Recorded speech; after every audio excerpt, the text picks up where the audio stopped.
and welcome back to another video of My Creative Life with Kel Sweetie, where we read books, where we DIY, we make art, and essentially do whatever our creative hearts desire. Today, we will be doing something different. I have recently passed my Goodreads. Well, I haven't passed my goal. I've passed how many books I read last year. So that's big. I read 39 books apparently last year. And last year I really got back into reading. I was a huge bookworm when I was a kid, and unfortunately going to college kind of killed that for me. 39 books in a year is still no small feat. I know, like, here on BookTube, you hear so many of them going, oh, I read 129 books, this month. But of course, when that's your job, to literally read. Yeah, of course you read that many books because that's all you're basically being paid to do all day. But for me to do 39 books in a year, I know some people who've never even read 39 books, in 5 years, So that was a big thing for me, and to pass that goal is even bigger. I set my goal this year for 50 books. I set that goal pretty ambitiously in my mind. Considering I had 39 last year, I was like, I still think that was a good amount of books. I don't see how I could pass 50. And right now, as I'm sitting at what's about to be 41 books, in October, it is quite clear that if I stay on what I'm doing, I'm gonna definitely pass 50, which look out for a video for that. We're manifesting that I'm going to pass 50. Yeah, I'm just really surprised, to be honest. So I feel like that was something to celebrate. In order to celebrate that, I decided I was going to do something that I've seen plant-based bride on here do. And that is her one sentence reviews. I think that they're hilarious, and they're kind of like one sentence synopsis of the book, but you can kind of tell what the review or what your idea or feeling towards the book is based off of kind of like how you word the review. I have written 39 books worth of those books that I've read, and I think actually there's 40 because I basically just wrote whatever I'd read up until this point. I think Savvy Sheldon put me over, which go see how I felt about that book in my last video, which was my September wrap up. But yeah, let's go further into this and get into the reviews. This should be a fun, quick video today, something fun to do while we gear up for the tons of spooky content that is about to come out in the next couple of weeks. So, yeah.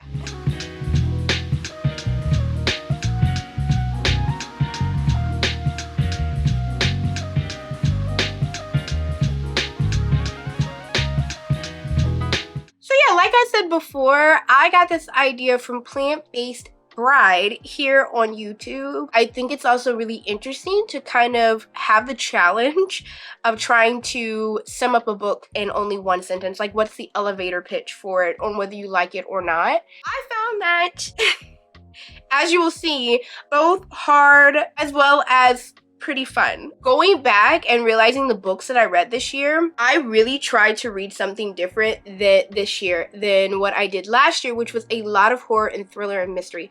As I hope by now you realize, I am a huge horror, sci-fi, thriller, mystery girl. Make it creepy, give me a far out story, and I'll probably eat it all up. I've read books about alternate universes that were brought about by witchcraft and were brought through a person's life through basically their Google Home. Loved it. By the way, that's this thing between us.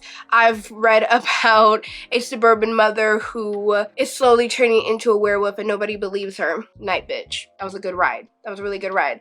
I've read mysteries about two women in abusive relationships. One maybe more in an abusive relationship than the other, and one of them believes the only way out of it is by killing their husbands. And she decides that the other one needs a little push, so she goes about it already.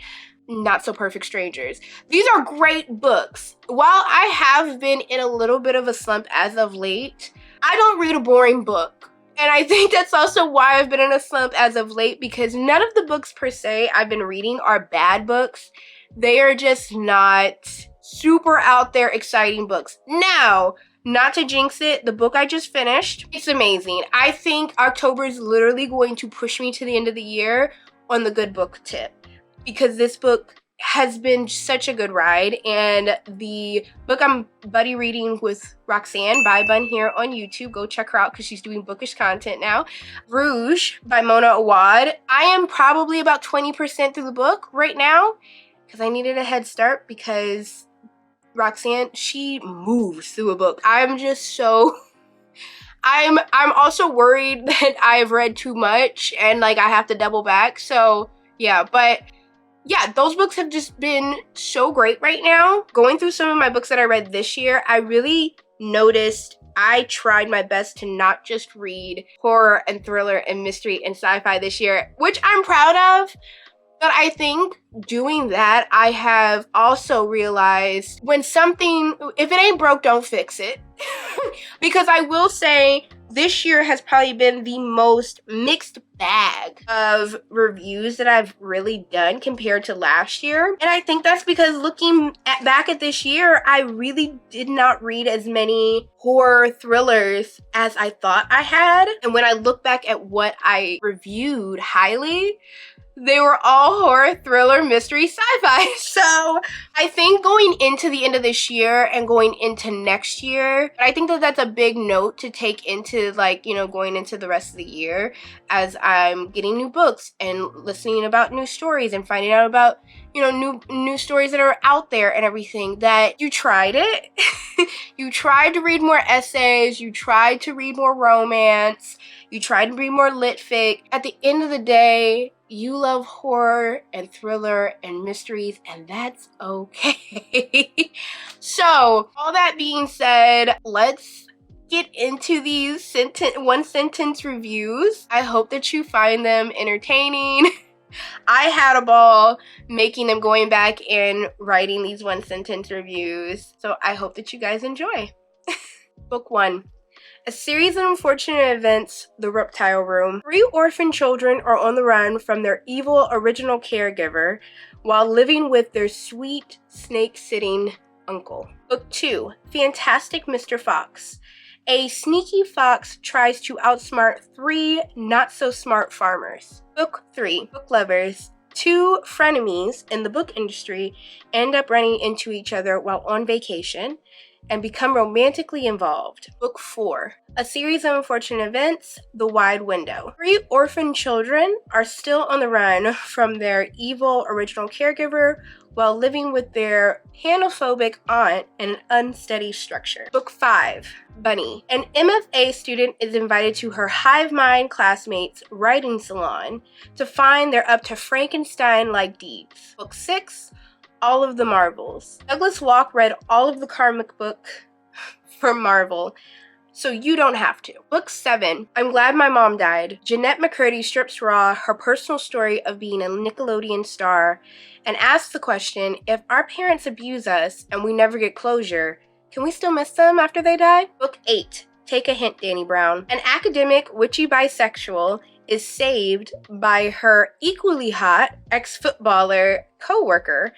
Fireworks ensue. Book 9, a series of unfortunate events, The Miserable Mill. 3 orphan children witness a grisly murder while illegally working at a lumber mill. They are still trying to escape their evil original caregiver. Book 10, Severance. An overworked first-gen millennial tries to survive an apocalyptic world where a virus keeps you in a loop until you give out. Book 11, Daisy Jones and the Six, a rock doc style story of romance among a could-be rock group. Book 12, Convenience Store Woman. A neurodivergent convenience store worker figures out her place in society. Book 13, 7 Days in June. After a week-long trauma bond high school romance, Shane and Ava see each other again after 20 years. And is there still love after all this time? Book 14, The Southern Book Club's Guide to Slaying Vampires. A newcomer moves to Patricia Campbell's stay-at-home mothers. Early 90s town, and everything starts changing. Will her book club friends believe her? Book 15, Project Hail Mary. Rylan wakes up in outer space with no clue how he got there, but as it comes back to him, he realizes he liked it better when he didn't know he needed to save Earth. Book 16,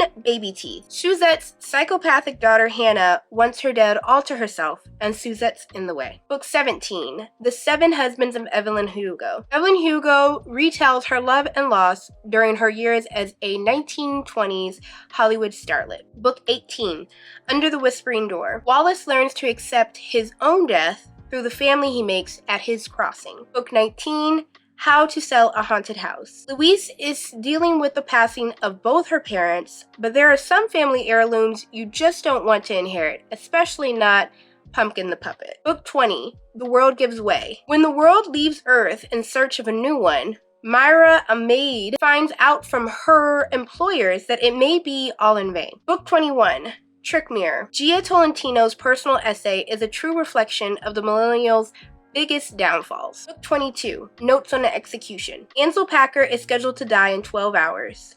Listen about his life told through three of arguably the most important women in his life. Book 23, And Then There Were None. 9 guests visit Soldier Island under the impression they were invited, and only 8 will leave. Book 24, Dark Matter. Jason is going to steal Jason's life, and it's all his own fault in this timeline jumping thriller. Book 25, Little Fires Everywhere. Elena Richardson's family isn't as put together as they seem, and that's clear when Mia Warren comes to town. Book 26, Not So Perfect Strangers. Tasha, while on the run from her own abusive husband, saves Madison from her own one night. Madison feels they should take care of each other's problems. Book 27, A Series of Unfortunate Events, The Austere Academy. 3 orphan children are sent to an odd boarding school as their adoption options run low, while still on the run from their original guardian. Book 28, Ring. A journalist connects 4 high schoolers' deaths to a strange VHS. Now he's the next victim if he doesn't figure out the cure. 29, The Only One Left. Kit becomes caregiver for Lenora Hope, who supposedly killed her whole family. But did she do it? Book 30, Jazz. Joe Trace shoots his teenage lover, and we learn his story in relation to his mother, his wife, and his lover. Book 31, High Desert. A memoir by James Spooner about growing up Black and into punk music during the 90s in the High Desert. Book 32, It Came From the Closet. Personal essays about queerness and its relation to horror films. Book 33, The Woman in the Window. Anna's day-to-day is spent popping pills and drinking wine as a shut-in until the new family moves in across the street and she's made to deal with her past. Book 34, The Authenticity Project. An artist starts to anonymously pass around a notebook asking the question, what if you were your most authentic self? Book 35, Babel. Robin Swift is orphaned and dragged to London by a professor who forces him to learn translation as an asset to Oxford and the country that's not his own, and reminds him of this every turn. Book 36, Fourth Wing. Violet tries to survive the Rider Quadrant as she makes significant bonds with humans and dragons in this spicy fantasy. Book 37, House Party. DeAndre is throwing a senior house party in Chicago, and 10 partygoers have the time of their lives. Book 38, The Push. Blythe's daughter, Violet, is a psychopath, or is she just imagining it because of her own genetics? Book 39, You. Joe is in love with Beck, and nothing will stop them from being together. Even Beck. In Book 40, Savvy Sheldon feels good as hell. After a rough breakup regarding her size, Savvy decides to build her revenge body, but instead falls for Spencer and finds herself. So yeah, those are all 40 books that I read this past year. Like I said, I read some memoirs, I read a good portion of essays, I read a couple of graphic novels. I read more romance than I thought I did. I didn't realize how many romance novels I read this year. I think that I was on a roll because I started the year reading Book Lovers, which was really surprising to me that I liked it. And then I read Take a Hint, Dani Brown, and I really liked that. And then I read Savvy Sheldon, Feels Good as Hell, and I was not impressed. So I think that I had a good thing going. And then it was like, no, come back down to earth. I read a fantasy this year. I read Fourth Wing. which I never read fantasy. I mean, The Authenticity Project could be considered a romance. I should have maybe learned my lesson on the romance thing when I read that. Yeah, I read about a lot of like mothers dealing with psychopathic daughters this year. That was the genre of the year. I read a lot of books about motherhood this year. I'm Glad My Mom Died by Jeanette McCurdy. The Push, ABTs, a lot of motherhood books are being read. That's been my year. I'm hoping that these next 4 months are full of really good reads. While I am proud of myself for really not reading too much in the horror genre like I have last year and everything, I think I'm really proud of myself for getting out of my comfort zone. But now I've proven that I can get out of my comfort zone. And now I'm like, okay, but let's go back. Like maybe we kick off the rest of the year being in our comfort zone. And we'll look at it, we'll reassess in January. Everything I'm reading this month are thrillers. I have some books that I DNF'd and I want to get back to, but I don't know. I may get back to them in the new year. We'll see. I think that I've had a really great time reading so far this year. I've had a really great time being a reader this year. I love that I've met so many people through book recommendations and stuff that I've been doing on my Instagram this year. That was something that I started at the end of last year, and that's just really grown. I've had so many people tell me that they picked up a book because of one of my recommendations, and the fact that y'all trust me and my taste is wonderful. I've even had a couple of people say they started actually becoming a reader this year because of the books that I recommended and they started reading. I'm just glad that I rediscovered books this last year and during the pandemic. It really was something that I lost, and it was a really big thing when I was a kid, and so I'm just so happy to rediscover that part of myself again and to take you all along for the ride as I continue to go deeper into that. I think that that's gonna be today's video. Thanks for sticking around. I hope this was enjoyable. I hope you heard some books that were interesting that I've read so far this year, and you may go and pick them up. If you have read some of these books and you think that my one sentence review or synopsis was spot on, let me know in the comments. If you feel like no, you could have described that book better, also let me know. I would love to hear how other people's one sentence synopsis of some of these books would like turn out, because again, this was like really fun. It was hard, but it was fun. So yeah, if you are looking for more bookish content, please subscribe down below, because I will be doing TBRs and wrap-ups and one-off videos like these on this channel, as well as if you are also into the spooky season, you will be fully fed on spooky season things in the upcoming month. After this video, we are nothing but spooky season. All like anything that's coming up, it's all about spooky season. Now until like beginning of November. So please subscribe if you're also looking for that. I'm looking forward to it, guys. I'm looking forward to reading more books, seeing how, like, if I hit my goal. I feel like I'm only 10 books away, and I average around 4 to 5 books a month. So I should be able to hit it by the end of November. Being positive. But I hope you guys have a great day. See you later. Bye.